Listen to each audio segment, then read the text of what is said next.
Muy buenas tardes, bienvenidos a esto que se llama Dosis Semanal y hoy domingo feliz Día del Amigo, para todos ustedes y para mis amigos en especial. Bueno, cierre de listas en el día de ayer hasta última hora, muchísimas tensiones definiendo, ¿no?, quiénes encabezan en cada sector, pero me parece que esto deja ya una claridad, si se quiere, en lo que es, digo, la provincia que más preponderancia tiene en las elecciones, que es la provincia de Buenos Aires, de cara a lo que va a ser la elección del mes de octubre, ¿no?, la nacional. Hoy tengo dos personas muy interesantes para escuchar. Uno me va a ayudar mucho a analizar lo político, el momento político que está viviendo el gobierno nacional y las alianzas a partir de lo que se develó ayer a última hora.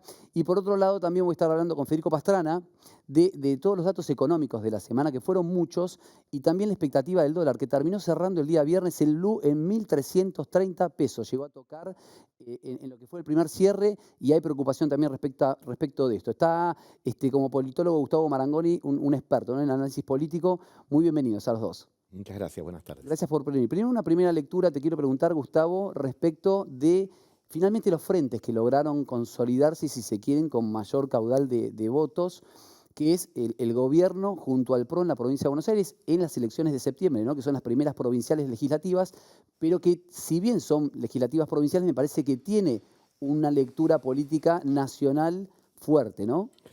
Bueno, en un escenario de tanta fragmentación, la polarización sigue siendo convocante cuando ya no falta nada para que termine el partido, ¿no? Porque vos veías en los últimos meses, las últimas semanas, tanto del lado de la Libertad Avanza y el PRO, del lado del peronismo, y era todo efervescencia, no voy a ir con vos, no voy a cerrar, no voy a esto, voy a otro, hasta que te dicen, che, ¿de qué lado estás? Igual hay una tercera fuerza y otra fuerza, pero digo, la polarización tiene su peso. Lo interesante, lo diremos una vez más, de esta elección es el supuesto, y hay que ver si se cumple el supuesto. El supuesto es que, como es una elección provincial, se va a arrastrar de abajo hacia arriba, es decir, los intendentes, muchos que van en las listas, etcétera, van a decir, bueno, no votás toda la provincia, votás una provincia dividida en 8. Hay 8 provincias de Buenos Aires el domingo 7 de septiembre. Las secciones electorales, que son más una construcción artificial que una identidad. Nadie te dice yo soy de la tercera. El que te dice soy de la tercera, de la primera o de la octava es porque milita en política. La gente dice yo soy de Mar del Plata, soy de San Isidro, soy de Vicente López, no te dice... Se identifica con una sección. Claro, te dice yo soy de la quinta, te dicen marplatense. En Mar del Plata te dicen así Mar del Plata, Mar del Plata. Ahora, lo cierto es que el 7 de septiembre va a haber 8 provincias y va a ser interesante primero ver si este esquema que pensó el gobernador de separar las elecciones, desdoblarlas, argumentando que como en esta se vota con boleta partidaria, como siempre, vamos a decir así, y en la de octubre se vota con boleta única, dice, y sería un lío, dice, tener que ir a una misma mesa, ir a una, ir a otra. Fue el argumento, pero además me parece que había una motivación política en su momento de diferenciarse de Cristina, darse su propio volumen político, etc. Y además de ello, el respaldo de muchos intendentes que decían, pará porque yo quiero lo que quiere cualquier intendente de cualquier lugar del país, yo quiero el control de mi Consejo Deliberante. Territorio, que de hecho hubo alguna fuga de algunos intendentes del PRO que finalmente no se pusieron de acuerdo con la Libertad Avanza y terminaron siendo con digamos, con un espacio más vecinal. Pero digo, la economía también juega un rol importante en las elecciones. Gustavo, y para eso, Federico, quiero que me expliques un poco el 1.6 de inflación que festejó el gobierno, ¿sí? Que lo festejó con bombos y platillos. Hay que decir que la expectativa de casi todas las consultoras iba a estar más cerca de 2 puntos que de 1,6, ¿no?, que de 1,5. Finalmente fue de 1,5, pero la tensión con el dólar sigue estando.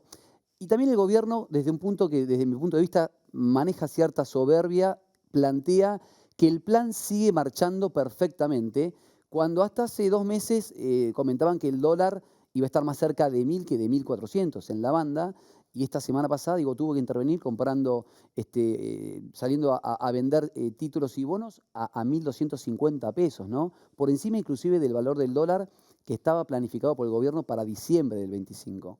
¿Qué pasa ahí? pasan muchas cosas al mismo tiempo. Si yo te decía en enero de este año que ibas a estar hablando de bandas, haciendo una pregunta a algún economista, me ibas a decir, no, eso no puede estar pasando. Estamos en un régimen de bandas que tiene un 40% de diferencia entre el mínimo y el máximo, y no solo eso, sino que se amplía con el tiempo. Eso lo que está diciendo es que hay mucha incertidumbre cambiaria, y eso que estás contando es algo lógico en el marco de una incertidumbre cambiaria. Esa incertidumbre cambiaria se da en el marco de un programa económico que tiene como uno de los componentes y como uno de los grandes éxitos la desinflación y el ancla cambiaria. ¿Sí? Es decir, el gobierno logró desinflar la economía, sobre todo en 2024, con grandes éxitos, especialmente en el segundo semestre de 2024. ¿Por qué? Porque en esos meses lo que pasó es que se recuperaron mucho los ingresos y mucho la economía. Es decir, el nivel de actividad. El nivel de actividad superó los niveles previos. Y en ese momento los salarios reales del sector privado registrado lograron superar los promedios que habían antes. Claro. Los niveles reales, o sea, el poder adquisitivo. Es decir, fue la etapa de oro del programa de Milei el segundo semestre del 2024. Ahora, ¿qué pasó en el medio? ¿Estaba todo planeado? Mirá, si estaba todo planeado, no puede estar pasando lo que estuvo pasando entre enero y mayo de este año. ¿Sí? Es decir, el último dato de salarios, que es la gran novedad. En la gran novedad que se publicó esta semana es que los salarios cayeron 5,5% solamente en 4 meses. 5,5% de caída del poder adquisitivo promedio de 6,5 millones de personas implica una caída de la demanda agregada muy grande y sobre todo implica una caída de ingresos que no está muy dimensionada todavía ni por la política, ni por los periodistas, ni por los analistas, los consultores. Sí. Es un dato muy novedoso, muy nuevo y que rompe los análisis. ¿Por qué? Porque lo que está diciendo es que lo que empezó a pasar en los últimos 4 meses rompe la dinámica anterior. ¿Y eso con qué tiene que ver? Bueno, con que básicamente pasan 2 cosas. Lo primero que pasa es, se enfrió la economía, efectivamente ese cambio de régimen cambiario, esto de las bandas, que empieza a pasar en el marco del acuerdo con el fondo. Perdón, porque escucho a veces que la economía se está empezando a desacelerar como la inflación. Sí. Pero también hay un montón de rubros que, digamos, que están volando. Digo, uno ve el ritmo de pedidos de créditos hipotecarios, está en un récord histórico, está en el orden de los 3.000 diarios, ¿sí? Se esperan más de 300.000 créditos hipotecarios para fin de año. Las escrituras en el mes de junio fueron récord, la venta de 0 kilómetros es récord, se esperan 650.000 vehículos 0 kilómetros patentados para lo que es para este año. Entonces, por un lado, hay varios sectores que uno encuentra que están con muchas dificultades, el comercio, los restaurantes, la gastronomía, la hotelería, pero hay otros sectores que están teniendo como una aceleración, digamos, aún en estos meses muy importante. Claro, y eso es bastante lógico con este diagnóstico, que tiene que ver con que vos a nivel macroeconómico, en los grandes números, vos tenés una etapa de caída, una caída histórica en los salarios reales en los últimos meses, lo cual no quiere decir que tengas salarios en dólares y poder adquisitivo de ciertos sectores en niveles altos y un periodo específico en donde hoy, por ejemplo, sacar un crédito hipotecario te da una cantidad de pesos que cuando lo transformas en dólares te da un alto poder de compra en las propiedades. Y eso es apreciación cambiaria y eso es un periodo en donde decís, bueno, aprovechemos esto que, mirá, no sé cuánto tiempo se va a sostener. Y eso puede derivar, eso es lo que uno ve como ese verano financiero que hoy está, como vos bien decías, empieza a estar en crisis y en los datos no aparece porque es una cuestión muy reciente, ¿no? Bien. Gustavo, digo, lo que es la economía para la elección de septiembre y de octubre, digamos, sobre todo en la provincia de Buenos Aires, que digamos, siempre es la madre de las batallas.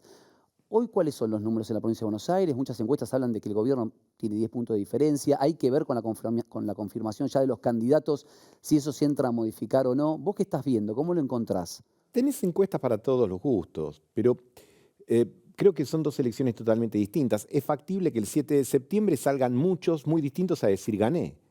Porque si estábamos hablando de que hay 8 secciones electorales, ¿qué vas a hacer? En la que ganaste vas a decir, no, yo gané en la importante. Claro. Y otro te va a decir, no, la importante son las 3 que gané yo. O sea que podés discutir hasta que el infierno se congele. Al menos es una posibilidad, salvo que haya en un sentido u otro ola.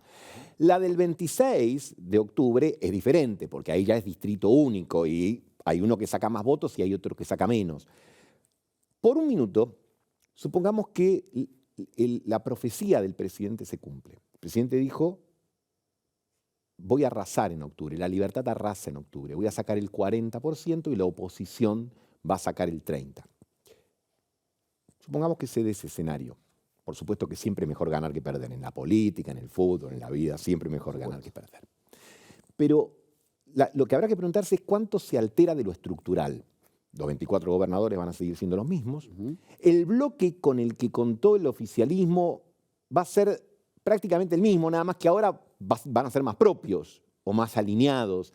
En la jerga se diría más mano de yeso, van a levantar la mano con menos pero que a lo mejor lo que lo hacían algunos del PRO, algunos radicales que los acompañaban, Más etcétera. puros, poner, entre comillas. Más puros, pero a lo mejor llegan al número que quieren, el famoso 87 para vetar, etcétera. Pero yo tengo dudas, nada más que dudas, respecto a los que creen que el resultado de una elección es tan determinante en un sentido o en otro. Por ejemplo, dicen, no, si el gobierno gana, ¿sabes? Volamos. Vuelve los mercados. Yo te digo, mira, hubo elecciones de distintos signos políticos. Cristina ganó en el 2007 con el 45% en primera vuelta y 4 meses después estaba la ruta del país piqueteada por el campo con una crisis fenomenal. En el 2009, de Narváez ganó las elecciones. A Néstor. Y vos decís, el gobierno ya está, olvídate, no hay reelección en el 2011. Y meses después, el gobierno puso la ley de medio, las FJP, etcétera. Lo que señala, ni que hablar Macri en el 2017, ganó la elección de medio término. Entonces, el que quiere garantía que se compre una plancha, un LED, no política. Porque ningún resultado en política garantiza nada. ¿Por qué? Porque la política encuentra en democracia, en la elección, un evento fundamental, fundante del sistema, pero vos haces política permanentemente antes, permanentemente después, y además está todo lo que tiene que ver con la economía. Y las empresas que se fueron de la Argentina, inclusive antes de que Milei sea presidente, no es que van a estar mirando el resultado el lunes a la mañana y diciendo, ¿qué pasó? ¿Cómo votó Argentina? Ah, vuelvo. Pero me decís que muchas inversiones están viendo un poco el curso político, digamos, si convalida la ciudadanía el curso del Ejecutivo Nacional o no, y a partir de ahí puede haber una mejora en términos de inversiones y demás. No, yo particularmente no creo ¿No crees eso? No creo eso porque creo que aunque a Milei le vaya extraordinariamente bien, como cuando al kirchnerismo le fue extraordinariamente bien, hay un 50% que no lo va a apoyar nunca. Y el tema es que en la Argentina esas dos mitades no tienen puentes. Ni quieren puentes, porque de alguna manera se legitiman y se sostienen sobre la base de los propios, entendiendo las negociaciones de manera diferente. Ahora que está de moda la serie Menem y todo esto, yo pienso que en la Argentina, en democracia por lo menos, hubo 3 grandes intentos de abrir la economía. El de Menem, el de Macri y el de Milei. El de Menem fue el de un político. La serie no me gustó nada, entre comillas, pero no vine a comentar series, no me gustó nada. Tenemos un ratito a Adrián Menem, vamos a estar hablando también de eso. No me gusta nada, pero el cambio que impulsó Carlos Menem fue un cambio hecho desde la política con consenso y con leyes. Con una constitución consensuada, con leyes de reforma votadas por la oposición, que Menem podría haber dicho algo... Pero con un nuevo Congreso, digo, ¿no se buscará lo mismo? No, ¿No? ahora te explico por qué. Menem podría haber dicho lo que Margaret Thatcher dijo de Tony Blair. Dijo, mi principal victoria fue que mis opositores terminaron pensando lo mismo que yo. Claro. Porque la alianza que se constituyó en el 97 y termina ganando las elecciones en el 99 dijo, no se toca la convertibilidad, no se tocan las privatizaciones, no se toca la desregulación, no se toca, digamos, el consenso de Washington, se decía en ese momento. Pero en los últimos 20 años en Argentina Igual es un fenómeno, no sucede eso. igual es un fenómeno, digamos, un fenómeno no argentino, no es un fenómeno global. Bueno, Esta cosa, está bien, ¿no? pero... Digamos, estamos hablando de Argentina, pero Estamos hablando de Argentina, vivimos acá y nosotros tenemos, me parece, respondemos a características globales, pero exacerbamos, por determinadas cuestiones que probablemente no alcanzaría un programa para poder desarrollarla, pero exacerbamos algunas cuestiones. Entre las que exacerbamos el hecho de sostener que hoy, y de hecho en la política, el establecer negociación, el establecer puentes, es un disvalor, no es un valor. Y no solo del lado del gobierno, del lado de los opositores al gobierno. ahora te voy a preguntar acerca de muchos lo plantean como un problema institucional, ¿no? Como una crisis institucional, y salió el ministro, el jefe de ministros, a decir que no, que es una crisis política, ¿no? Ahora voy a volver con vos con eso, que estoy hablando de la pelea ya totalmente declarada entre el presidente y la vicepresidenta, pero quiero ver con el tema del dólar. El dólar que históricamente nos pone los pelos de punta cuando se mueve aunque el gobierno le baje el tono y dice, muchachos, dijimos que dentro de la banda se iba a mover. Si se mueve dentro de la banda, no desesperen. ¿Qué hay que esperar del dólar? ¿El dólar realmente tiene una presión objetiva por la cual tenemos que esperar que siga aumentando? ¿O son especulaciones circunstanciales como el presidente mismo lo dijo? A ver, está claro, no hay ninguna duda que estamos entrando en la parte del año peor de la oferta de dólares. No hay ninguna duda, ninguna duda. Lo saben todos. El gobierno eligió la mejor parte del año, ¿sí? A pesar de tener que cambiar el régimen cambiario. Acuerdo con el fondo, hacen un régimen de bandas, después de decir que no iban a hacer un régimen de bandas, que no iban a liberar el cepo hasta que se dieran ciertas circunstancias que no se dieron. Con lo cual, esto de que estaba planeado no parecía. Que sí se dieron. Superávit fiscal, superávit primario. No, bueno, por eso, desdiciéndose de lo que habían dicho. Claro. O sea, siempre dicen que están haciendo lo que dijeron que iban a hacer, pero siempre se desdicen respecto a lo que... Y eso aparece todo el tiempo. Esta semana apareció en la política monetaria. Aparece en el piso de los $1.000. Te dicen, bueno, vamos a ir al piso, pero después te dicen, estamos en un régimen de flotación, no sabemos cuál va a ser el dólar. Pero todos dicen, no sabemos cuál va a ser el dólar, entonces empezamos a comprar. Se pone nervioso el gobierno y dice, no, vamos a encontrar la forma para bajar el dólar. Dicen, no, vamos a ir a un régimen de oferta monetaria fija, y después dicen, vamos a subir la tasa de interés porque si no, estamos al horno, vamos a intervenir, y intervienen. Traducido para la gente, entonces, ¿qué pasa con el dólar? dólar? Lo que te digo es, traducido para la gente es, ojo, que el gobierno tiene muy claro que tiene que intervenir. Y siempre tuvo claro que tiene que intervenir. Es un gobierno que se dice libertario y que dice, mis anclas inflacionarias, yo tengo un compromiso con la desinflación, necesito que la inflación sea baja, quiero ganar con las elecciones con la desinflación, con el ancla baja, con la inflación baja, con ancla fiscal y monetaria, pero en realidad, ¿qué hace? Utiliza el ancla cambiaria, clave, por eso se pone muy nervioso cuando el dólar sube, y después el otro ancla es el ancla salarial, poniéndole techo a las paritarias. Y eso tiene un problema, que es que si la inflación no baja lo suficientemente rápido, es recesivo, porque los salarios quedan permanentemente debajo de la inflación. Entonces vos me preguntas, ¿qué va a pasar con la economía? Y yo te digo, mirá, ojo, Gustavo, porque lo que empieza a pasar, y vos lo incluiste en términos de, la economía condiciona mucho la política, es algo atípico, que es que el gobierno está apostando a la desinflación, apostando a llegar a las elecciones con el número más bajo de inflación, pero en el medio la economía está entrando en una recesión. Por lo pronto, la economía está bajando mucho los salarios reales, no hay ningún factor de crecimiento y encima tiene volatilidad cambiaria. Y todos sabemos que la volatilidad cambiaria es mala para la inflación. Vos estás contando un escenario muy crítico. Lo cierto, sobre todo atípico, ¿no? Con corte al primer semestre, los números en términos de crecimiento, y digo, tienen muchos números para mostrar, son positivos. De hecho, es de 5,5% de crecimiento, ¿no? En términos reales. No, con corte al primer semestre. No. ¿Cómo que no? No, claro, el problema es este. Si yo... Gustavo lo sabe muy bien. Te escuché el ejemplo, porque te estuve mirando, te escuché el ejemplo que vas a dar en este momento. Pero decilo, por favor, porque el público se renueva. A ver, sí, igual y vos otro, si querés uso exactamente el mismo, que es muy didáctico, que es, depende si comiste o no comiste. Claro, el corte de cuánto... Depende del corte de dónde lo hacemos. Sí. Si hacemos la interanual, obviamente que la economía va a crecer mucho. ¿Sí? Si comparamos con el peor momento y la economía va a crecer. Ahora, lo comparás contra diciembre, bárbaro. Ahora, pero yo te dije, esperá, ¿qué pasó en abril? ¿Qué pasó en marzo? Hay un proceso desinflacionario, la economía desinfló. Bueno, pero ojo que en marzo tuviste 3,7% de inflación, en abril tuviste 2,8% de inflación y ahora es 1,6, 1,5. Che, ¿qué pasa ahora que me estás contando? Che, sube el dólar. Bueno, perfecto. Che, ¿y qué pasa si sube la inflación? ¿Hay un proceso desinflacionario? No, lo que hay es un proceso caótico, en donde el gobierno logró bajar la inflación, pero así como logró bajar la inflación, no logra bajar sustantivamente la inflación desde octubre del año pasado. O sea, este programa económico hace 9 meses que orbita en una inflación entre 1,5 y 2,5. No lo puede bajar, no puede bajar sustancialmente. Cuando la baja, empieza a tener quilombos. Y es lo que está pasando hoy.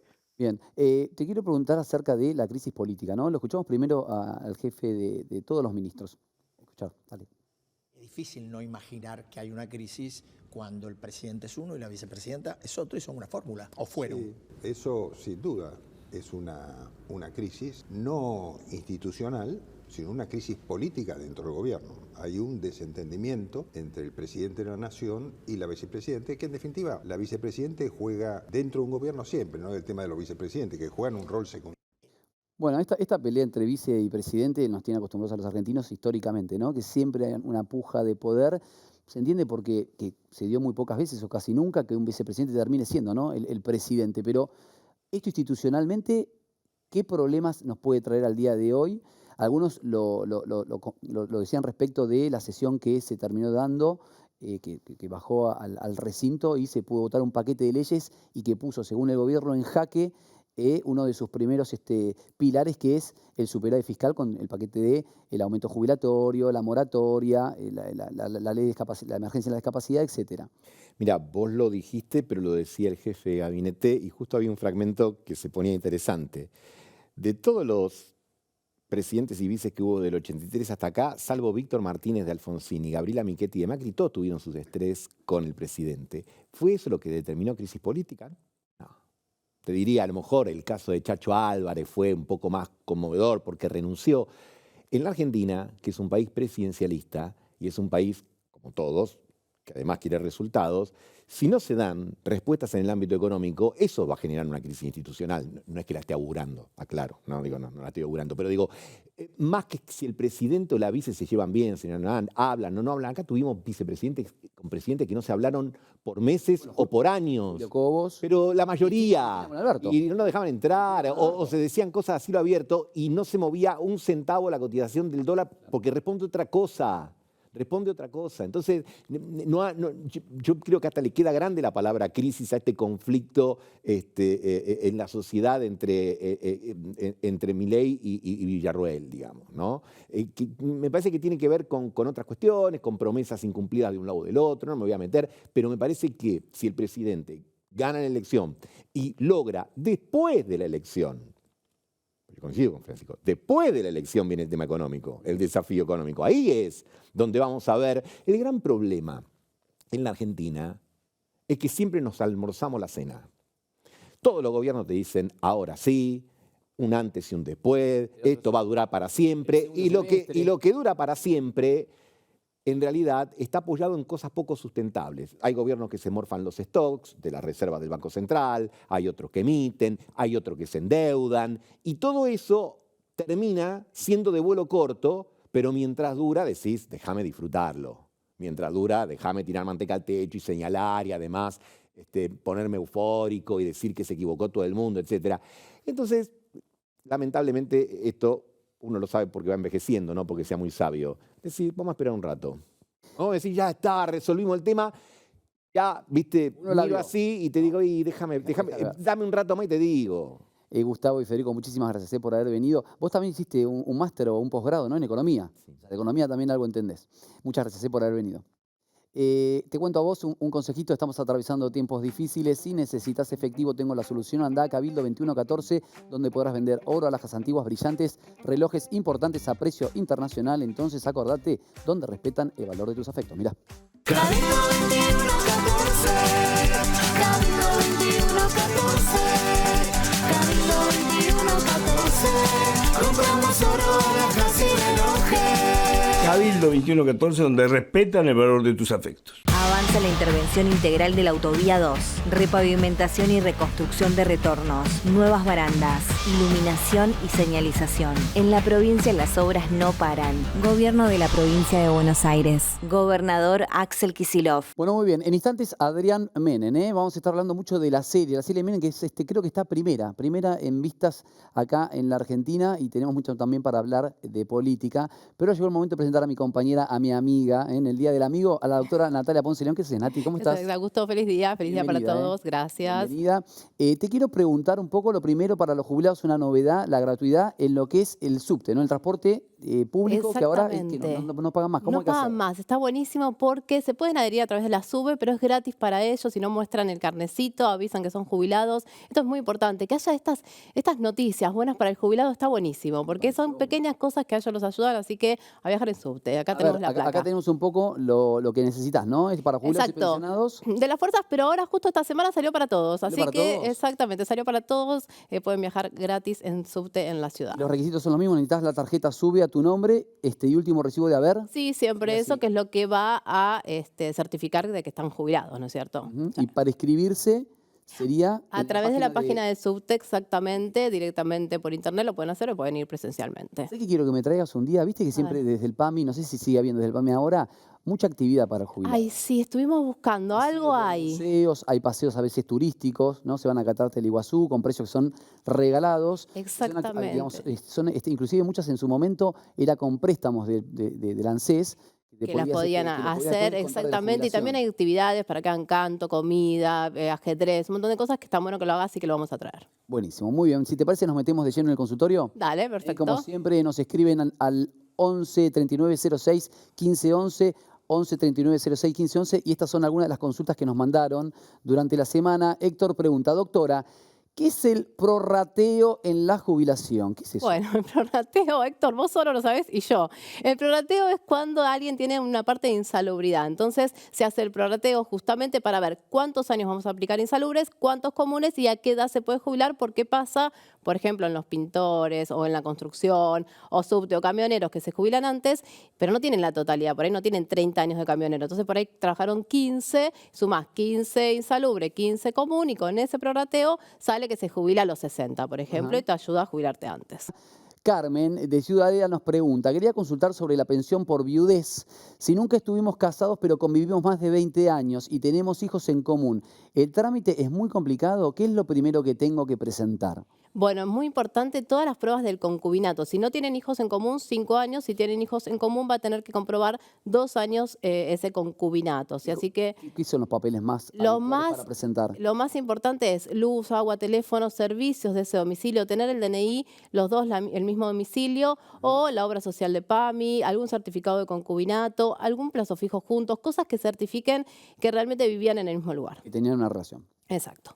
Marcelo de Neuquén, del sur de nuestra bendita Argentina. ¿Qué pasa si me jubilo y decido irme a vivir a otro país? ¿Puedo seguir cobrando mi jubilación argentina desde el exterior o hay algún trámite especial que tengo que hacer? Bueno, acá separamos las aguas. ¿Por qué? Porque el que hizo los 30 años de aporte puede ir a vivir a donde quiere y cobrarla. Ahora, si usaste moratoria o tenés PUAM, ni se te ocurra irte del país más de 3 meses porque te lo suspenden. ¿Cómo? Sí, si haces, por ejemplo, una PUAM, que hoy es muy común porque no hay moratoria, todos terminan en la PUAM, te lo dan, pero solamente si estás en Argentina. Si vos cruzas, mucha gente tiene PUAM al ser extranjero. Cruzan a ver a un pariente más de 3 meses, vuelven y no tenés, te la dan de baja. ¿Por qué? ¿Qué tiene que ver una cosa con la No otra? podés estar, porque es algo social. Las moratorias, tanto como la PUAM, es un sistema social, que es una Es como ayuda. asignación universal por hijo. Exacto. En ese esquema. Claro. Entonces, vos, si tenés los 30 años de aporte aportados, podés ir a vivir a España, donde se te ocurre, y es más, la cobrás en otro país. Pero todos los demás beneficios que tienen una parte social, no lo puedes cobrar si estás en otro lado. Así que, ojo, también la gente que tiene esos beneficios, de que si van, a veces van porque la mamá está enferma y lo que fuere, si estás más de 3 meses, te quedas sin beneficio. Ok. Ojo. Bueno, como siempre, a tus redes, ¿a dónde te pueden seguir? Natalia Ponce de León, 1. Y después cualquier consulta ahí en pantalla, 11 39 06 15 11. 15 11. Ahí Exactamente. está. Gracias, doctor. Gracias, Buen Augusto. domingo. Igualmente. Te cuento, hay un consejo muy importante de la Ciudad de Buenos Aires que está limpiando la ciudad intensivamente y suma más tecnología a los servicios de limpieza. Se está reforzando la limpieza en calles y en contenedores, se aumentó el control de servicios de recolección de basura y siguen sumando nuevos contenedores antivandálicos. Para más información, si querés tener, entras en www.buenosaires.gov.ar/limpieza. Mirá.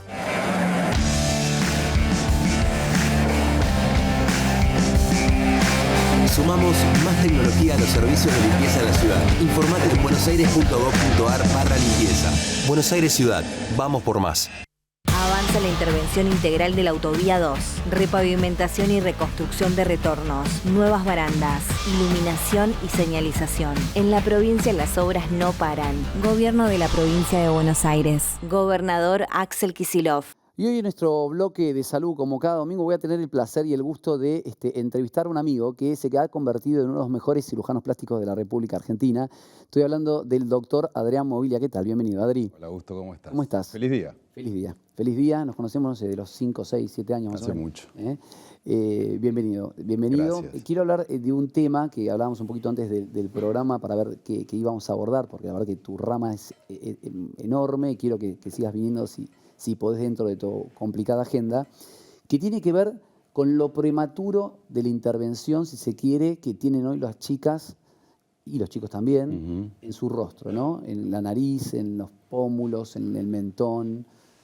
Mirá, ¿Qué está pasando? los tratamientos mínimamente invasivos en el rostro fundamentalmente, hace 10 o 15 años solo se utilizaban para tratar envejecimiento, es decir, para corregir arrugas, surcos, etc.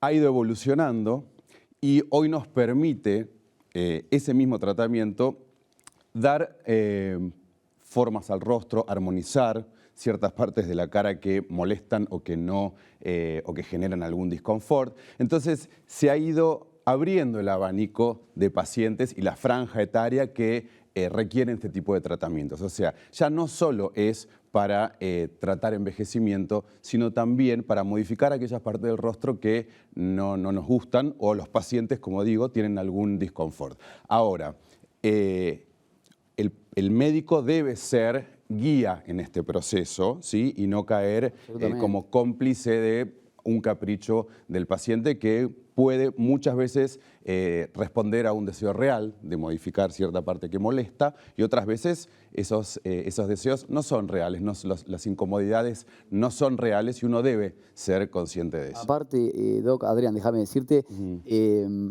hoy las referencias en las redes sociales que los chicos viven, digamos, con el teléfono en la mano, ya inclusive muchas son de inteligencia artificial, entonces son parámetros de belleza, de mentón, de pómulos, de bocas, que por lo general no son naturales, ¿no? Y por ahí hay una búsqueda sobre algo que es inalcanzable y que tampoco sé si tiene parámetros estéticos según quién.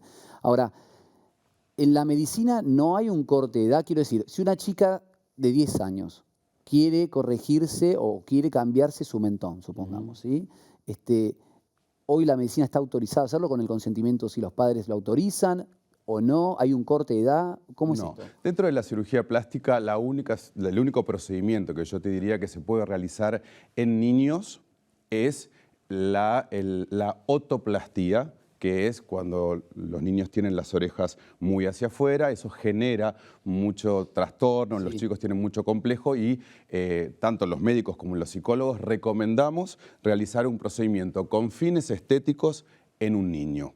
Fuera de eso, por supuesto que esperamos siempre la mayoría de edad, mayor de 18 años, para tomar cualquier decisión. Hubieron intentos de ley de bajar esa edad a los 16 para que el paciente tenga autonomía en decisión con respecto a realizar procedimientos estéticos, pero la realidad es que cualquier profesional serio esperaría 18 años porque hay una cuestión de maduración psíquica que genera o que requiere, un cambio corporal, que uno tiene que tener una psiquis completa y madura para poder afrontar un cambio en la imagen corporal. Esto que vos decías, anteriormente sobre los filtros y sobre las expectativas poco reales, hay algo que los cirujanos plásticos vemos de hace un tiempo que se llama la dismorfia por redes sociales. La dismorfia corporal es un trastorno que es la excesiva preocupación de un paciente por algún defecto físico, que muchas veces y en general ese defecto físico o no existe o es mínimo, pero en la cabeza del paciente genera una preocupación que muchas veces lleva a angustia o inclusive a depresión. Entonces lo que vemos es que en esto de realizar tratamientos cada vez más jóvenes, porque ya no son solo con objeto de rejuvenecer, hay mucha preocupación, hay mucha ansiedad y hay mucha angustia por psiquis quizás no tan maduras que quieren lograr ese efecto de un filtro que muchas veces no es real y que muchas veces el defecto no es tal, sino que ellos lo ven magnificado. Ahí se ve como una moda ahora, y corregime por supuesto, que es esto de marcarse la mandíbula, ¿no? Que o la pera. Hay como imágenes donde el paciente no tiene nada de pera y termina de aplicarse, no sé, algún tipo de líquido, o inclusive he visto como que son como prótesis o plásticas, o me dirás bien de qué material son, y terminan teniendo una pera que no tenían y un corte de cara que no tienen, que son cosas que no existían, ¿no? No, esto es lo que te decía justamente, de que esas mismas técnicas que antes eran para rejuvenecer, ahora son utilizadas por pacientes o gente más joven para cambiar ciertos rasgos faciales. Eso es el concepto, lo que muchas veces escuchamos como armonización facial, es decir, que justamente debe ser armonizar, no debe ser cambiar completamente un rostro, sino cuáles son los rasgos que un paciente quizás son más débiles, ¿sí?, desde el punto de vista anatómico, para mejorarlos. Sí, Sí. Hoy también, por ejemplo, se puede tratar, me recuerdo que antes, en la época, no sé, si querés, de los 2000 para atrás, la cirugía más recurrente era la nariz, ¿no? Sí. Bueno, entonces hacían la nariz, aquellos que tenían por ahí una nariz prominente o no estaban conformes con su nariz. Hoy también uno ve que corrigen la nariz con una inyección. Sí, rinomodelación ¿Qué se es llama. eso? Básicamente es siempre el mismo producto. El único producto que está autorizado en la Argentina y el mundo para armonización facial o para relleno de volumen es el ácido hialurónico. Tiene una ventaja que es reabsorbible, es decir, son cambios que no son permanentes, es decir, al año, año y medio, el paciente vuelve a la forma anterior. Yo te traje acá uno para mostrar, son productos, vienen así en jeringas prellenadas, son de distinta densidad, es decir, cada zona del rostro uno puede adjudicarle un tipo de producto, siempre dentro del mismo ácido hialurónico. Y particularmente con la nariz, yo no soy muy... intento no modificar la nariz a través de rellenos porque la nariz es una zona muy riesgosa, hay que monitorizar muy bien al paciente en los primeros días porque puede haber complicaciones. Y con esto quiero sumarte que, así como es tan fácil colocarlo, ¿no? Es inyección, esto como decías, no hace falta ir a quirófano para lograr estos cambios. Hay mucho intrusismo médico en esto, ¿sí? Personas que no son médicas, no es profesional de salud, lo vemos en TikTok o en Instagram todo el tiempo, que van a cualquier lugar a inyectarse. Entonces, esto es un producto muy bueno que genera cambios muy positivos si es bien usado. Ahora, si es mal usado, las complicaciones pueden ser muy graves. Muy graves me refiero a necrosis, incluso hasta ceguera. Entonces, es fundamental, primero, saber con quién uno se lo va a aplicar. Primero el producto adecuado, ¿no? Y luego el profesional adecuado. Que sea un médico y que, sí, por supuesto que pueden haber complicaciones, pero si surgen complicaciones, que sea un profesional que sepa resolverlas. Porque a veces, por querer ir o elegir por precio un cambio, caemos en una complicación muy grave. Y justo me diste vos el pie, que es la última, te lo quería preguntar. Costos de esto. Yo sé que un profesional no habla de plata, generalmente, pero para la audiencia, saber el que te está mirando, bueno, me encantaría hacerlo, pero no sé si es carísimo, si no es tan caro, se puede pagar en cuotas. ¿Cómo se paga esto? ¿Cómo funciona? Obviamente también dependiendo de cada profesional, ¿no? En principio estos productos son de venta médica, es decir, un paciente no puede ir, porque también he visto en internet que ofrecen estos productos a los pacientes, que en general son productos falsificados, no es el producto real. Entonces, en principio tiene que ser a través de un médico.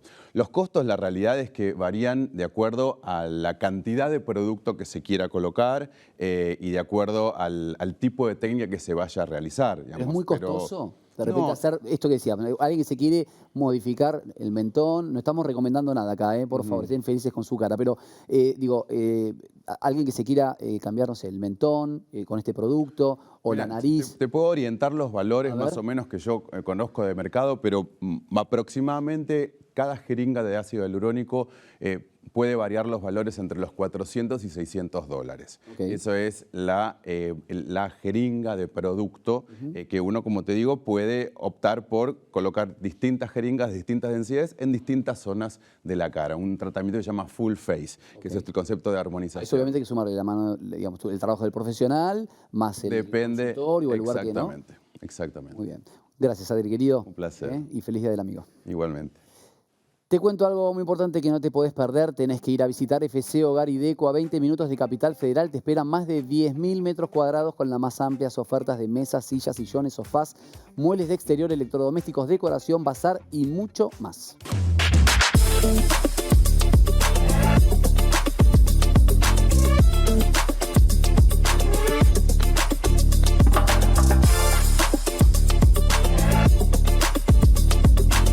FC Hogar y Deco es la tienda de hogar y decoración más grande del país. Visitaros también en www.tiendafc.com. También te cuento que poner Infinia Turbo Clean a tu auto no es poner combustible con una tecnología que le da más potencia, más autonomía y más limpieza al motor para que rinda como el primer día. Poner siempre lo mejor es Infinia Turbo Clean. Muchas gracias a la gente de YPF.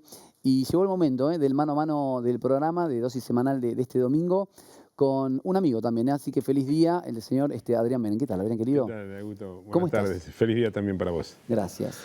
Adrián, la primera pregunta que te quiero hacer es, esta semana un colega, un periodista, hizo una especie de denuncia diciendo que la familia estaba recibiendo un contrato de una compañía que se dedica hace más de 25 años y sobre todo en el sector privado, que trabajan con la seguridad, que habían adquirido un contrato en una licitación pública del Estado.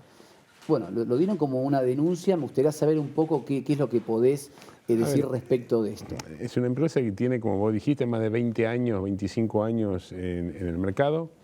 Es una empresa que nació por los años 2000 más o menos. Nada, una empresa dedicada a seguridad privada, reconocida en el mercado, o sea, cuando nombran la empresa saben en dónde está. Y normalmente, ¿cuáles son los procedimientos? Son licitaciones públicas cuando en el Estado, cuando es en la parte privada es otra metodología. En algunos casos son también licitaciones, en otros no, pero la parte pública siempre son licitaciones. Te presentás, ganás, en otras perdés, en otras ganás, en otras perdés. No hay nada extraño, gana la de mejor precio. Esta es una información vieja que ya había salido en otra oportunidad, entonces responde exclusivamente de operaciones periodísticas. ¿Operaciones periodísticas o políticas? Periodísticas, ¿no? Políticas, de ambos. Yo creo que está todo mezclado, entonces yo creo que darle una envergadura al tema, cuando el tema está claro, está preciso, está dentro de la legalidad, no hay nada extraño, está todo perfecto, es decir, años que se ganan, años que se pierden, la normalidad, como cualquier tipo de empresa que se presenta en una repartición. En nuestro caso, más del 90% de la facturación viene del sector privado, entonces es muy poca la franja del sector público. Pero es una empresa, para el que no sabe, hoy es muy conocida, siempre están en las canchas de fútbol, Stech, tienen las pecheras, la verdad que se ven en todas las canchas de fútbol hace mucho tiempo, digamos.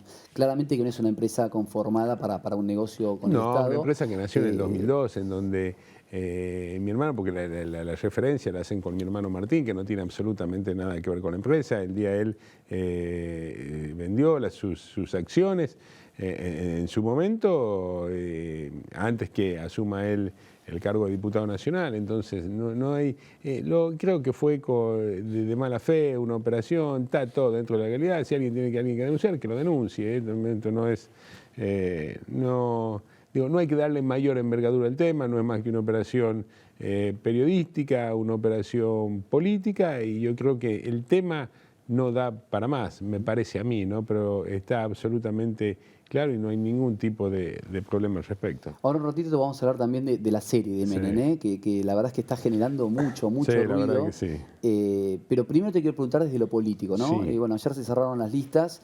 El presidente dice que va a arrasar en octubre. ¿Vos cómo estás evaluando la próxima elección? ¿Entendés realmente que están dadas las condiciones para que el gobierno tenga una gran elección? Sí, yo creo que el gobierno va a arrasar en las elecciones. ¿Por qué? Porque Argentina se está poniendo de pie. Es la primera vez en muchos años. Creo que es la primera vez después de la década del 90 que Argentina tiene un rumbo, que tiene un presidente que dice la verdad, que sabe hacia dónde quiere ir, que está integrando a Argentina en el contexto de los principales países del mundo y con alianzas con esos países. Y es un presidente que dice A y hace A, dice B y hace B, no miente absolutamente en nada. Y yo creo ya el porcentaje de inflación de este mes, y como de la forma que viene bajando la inflación, creo que eso pone foco, pone el camino hacia donde la Argentina necesita ir. Falta todavía un proceso. Augusto, venimos de 20 años de decadencia, de uno de los periodos más oscuros de la República Argentina, con degradación institucional, con degradación política, 2 generaciones perdidas, que se perdió la cultura del trabajo, la cultura del mérito, absolutamente todo. Ahora, cambiar eso lleva su tiempo.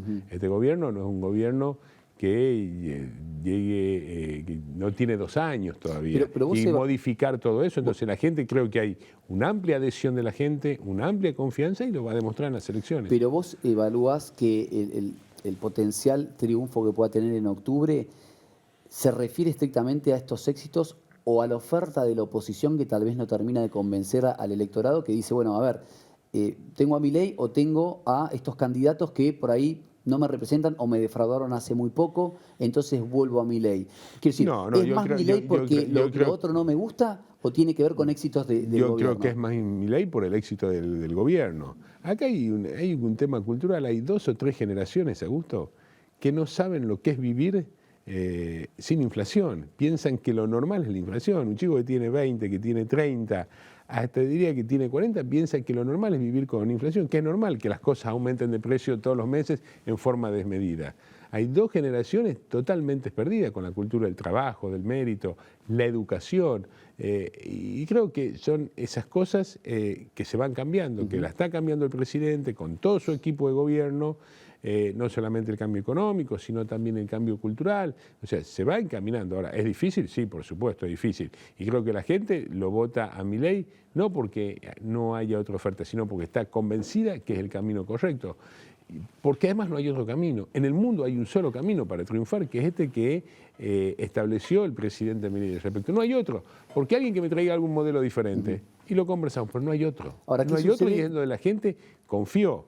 Y yo creo que va a confiar y que vamos a hacer una gran elección en septiembre y la Libertad Avanza va a ser una brillante elección en octubre, sin Ahora, duda. hay un dato que es real, ¿sí? que haciendo una proyección de la inflación, las paritarias que se habían establecido un poco pidiéndole a los sindicatos estaban en el orden del 1,5% o del 1%.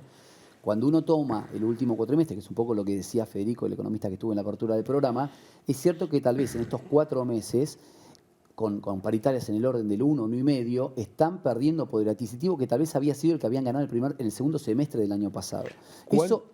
Eso digo, la pregunta es, de acá a octubre, que faltan varios meses, si esta tendencia sigue continuando, bueno, el poder adquisitivo del trabajador, del empleado registrado y no registrado, digo, va a perder poder de compra. ¿Y cuánto perdió durante los años de inflación? Está bien, pero eso ya pasó, perdió muchísimo. Fortunas y aparte en dólares ganaban 2 pesos en dólares. Coincido, pero digo hoy. Se perdió hoy. Pero bueno, a ver, yo creo que acá lo que no podemos caer en la individualidad de tomar el tema salario. Esto es un contexto general. Y en ese contexto general es abarcativo absolutamente de todo. A ver, se tienen que ir uniendo todas las piezas, y todas las piezas lleva su tiempo. Es decir, si vos analizás el gobierno en este año y 8 meses prácticamente, y 7 meses que pasó, digo, a ver, se están poniendo en orden todas las cuestiones. Es un Estado que estaba totalmente agigantado, totalmente destruido, con los índices totalmente cambiados. Es decir, era un desastre, hay que reconstruir eso. Ahora lleva su tiempo. Y de a poco se van a ir corrigiendo las cosas. Vos fijate, Augusto, que en 1989, cuando Menem asume la presidencia, la inflación era del 5.000%. Del 5.000%. Anual, sí. ¿Cuánto tiempo le llevó hasta estabilizarla la inflación? 2 años. 2 años. No llegamos al año y 8 meses todavía. Y después de estabilizar la inflación vino el crecimiento y también el apoyo de la gente. Y la gente votaba convencida. Entonces llevamos 1 año y 7 meses recién con 20 años de decadencia. Entonces, en este año y 7 meses se están poniendo las cosas en orden y yo creo que todos esos índices que vos decís, como así muchos más, o como lo que hacía referencia hace unos minutos con el economista. Doctor Cuatro Ditila, esta semana, perdón que te interrumpa, doctor Cuatro Ditila volvió a marcar una baja en la pobreza y una baja en la indigencia, datos que son muy importantes. Vos me decís, ¿tiene que ser mejor? Sí, por supuesto, pero eso se va dando en la medida que el gobierno, que vaya funcionando la economía, que vaya creciendo, es decir, hay un montón de factores. Y yo pregunto, ¿a qué presidente no quiere que se puedan aumentar los sueldos? ¿Qué presidente no lo desea? Es decir, lo que pasa es que acá lo que dice el presidente, de mi punto de vista, y te lo digo no formando parte del gobierno, desde afuera, como un militante común, te digo, vos ves al presidente y ves que es una persona que dice la verdad, digo, no se puede, y no se puede, y la gente le cree. Pero yo lo digo, hay algo que a mí no me parece que tiene que ver con que a la hora de plantear la libertad de precios, él tiene esa lógica, pero a la hora de la libertad en términos de lo que puedan pactar los gremios con la patronal de cada sector, ahí hay cierta intervención o la no homologación si están por encima de los parámetros que acordaron previamente. Entonces, ahí sí encuentro como que hay un cierto doble discurso. A ver, forma parte de todo un proceso de reestructuración y de todo un proceso para llegar a un buen camino. Esto, acordate que son varias reformas las que plantea el presidente, por lo que él dijo durante toda su campaña, reformas de primer grado, de segundo grado, tercer grado. En todo ese proceso hay un montón de medidas que se van tomando. Creo que son temas circunstanciales que se van a ir mejorando, no tengo duda, pero tampoco podemos pedir que en 1 año y 7 meses, con un presidente que es la primera vez en la recuperación de la democracia de 1983, y si yo no sé si te vas más para atrás, este no es el único gobierno que tiene minorías legislativas de la forma que lo tiene. Entonces digo, eso también es una complicación. Sumado a en este proceso electoral que la oposición está haciendo todo lo posible para voltear al gobierno, todo lo posible para voltear al gobierno, porque saben que es el último tren que les queda estas próximas elecciones. Y no lo van a poder lograr. ¿Estas o las de presidente de las próximas? Estas de octubre. Esta de octubre. Estas de octubre, porque la gente en octubre va a ratificar el rumbo. No tengo duda de eso. Lo va a ratificar porque ve que la Argentina se está poniendo de pie. Entonces, y la oposición, vos ves que todos los conflictos empiezan ahora, intentan sancionar leyes que afectan la marcha de la economía y están permanentemente atacando, agrediendo con leyes que saben que son de imposible aplicación o que van a destruir el sistema económico, pero lo está haciendo la oposición a propósito, porque saben que quieren intentar desestabilizar porque es, como te dije antes, el último tren que les queda. Para que tenga un costo político, digamos, y las veta, finalmente. Sí, pero el presidente creo que ha demostrado que tiene lo que tiene que tener para hacer lo que haya que hacer, sin importarle absolutamente nada. Lo único que le importa es que el país crezca y que la gente al final del camino le vaya bien. De esto no tengo ninguna duda. Ahora, todo este proceso está dentro del marco político y del marco normal previos a 2 meses de una elección, en donde un presidente va a ser apoyado por la inmensa mayoría de la gente. Adrián, tengo un corte muy cortito y cuando volvemos quiero que hablemos de la serie. Dale, por supuesto, gracias. Ya venimos, dale.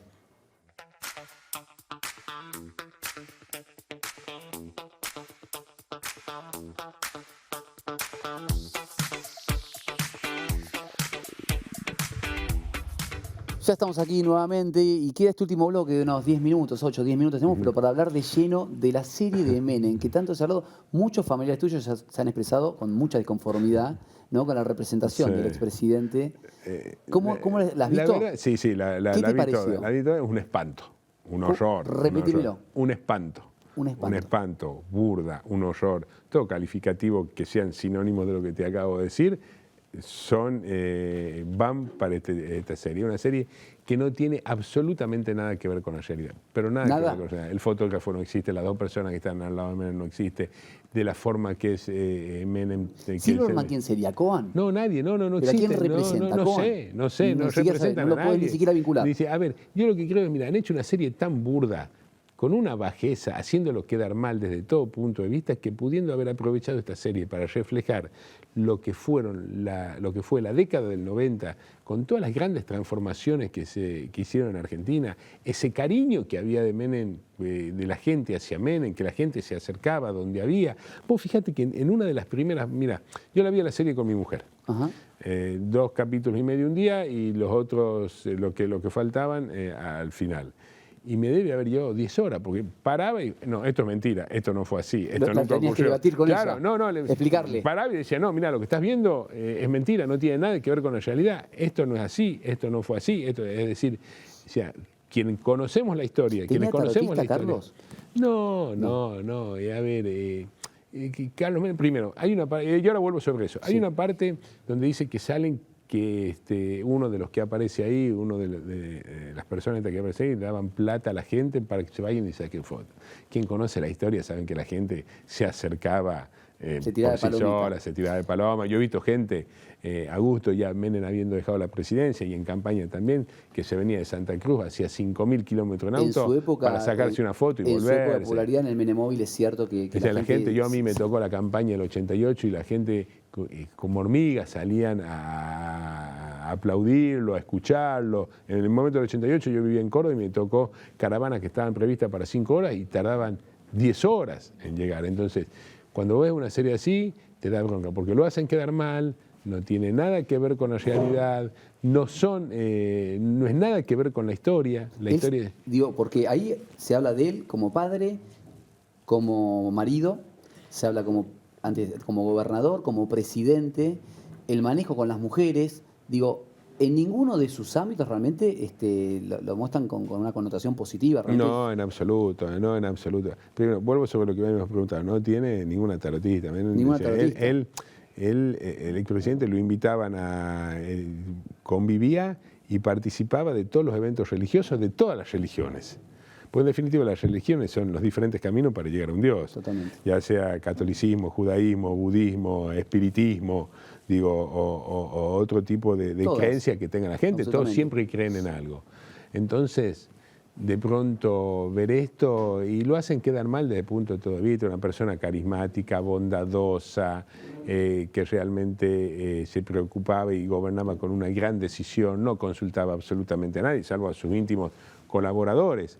Pero esto es un horror, la verdad que no un horror. Yo, en esto quiero caracterizar bien, creo que hay que rescatar los actores que no tienen nada que ver con el contenido. No, por supuesto, ellos siguen un libro. O sea, siguen un guión, siguen un libro, les pagan y punto. O sea, Siciliani en la representación de Cinema creo que la hace casi perfecta. Es perfecta. La foto, ¿no? Sí. Y sí. por ahí el en algún tono de voz. El tono de voz. Y lo de Esbaraglia también de lejos. Lo ve parecido, de muy lejos se ve parecido, de cerca sabes que no es así. Ni aún siendo una ficción, porque dice, no, bueno, es una ficción. Bueno, la ficción es totalmente burda. Claro, porque en realidad, vos fíjate que en todos los capítulos indica, ¿no?, que los personajes no necesariamente son los que eran. El fotógrafo, era riojano, el fotógrafo presidencial es el que ya tenía Alfonsín. Sí, pero además no existía. El fotógrafo ese que es riojano, que supuestamente lo acompaña, nunca existió. No, aparte, las dos personas que estaban al lado de él tampoco existieron. Claro. Es decir, no existió absolutamente nada, ni siquiera reflejan cuando después de la muerte de Carlitos, todo el velorio, ni siquiera lo reflejan como fue.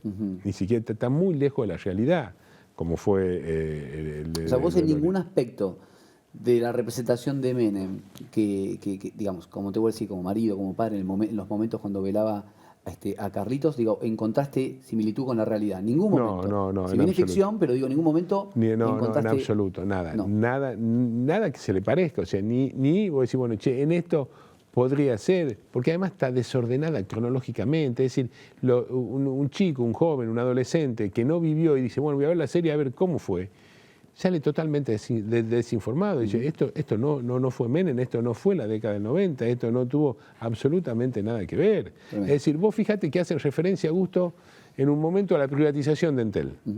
Y la privatización de Entel fue una de las mejores privatizaciones que hubo en la década del 90. Acordate vos que Argentina tenía 2 millones de líneas de teléfono antes de Menem y después de Menem pasó a tener 7 millones de líneas de teléfono. El promedio de demora eran 2 años en el 1989 y 10 horas en 1999. Tremendo. Me quedé sin programa, Adrián, querido. Me quedé sin programa, pero me quedo con el título. ¿Te pareció? Un espanto. Un espanto. Me quedo con eso. Es la frase. Sí, toda la familia está muy a disgusto con la serie. Adrián, gracias como siempre. Gracias, Augusto, y feliz día. Y feliz día. Y gracias por venirte un domingo hasta acá. Todos los domingos 16:30 por la pantalla de Canal 9, Dosis Semanal. Los espero. Chau.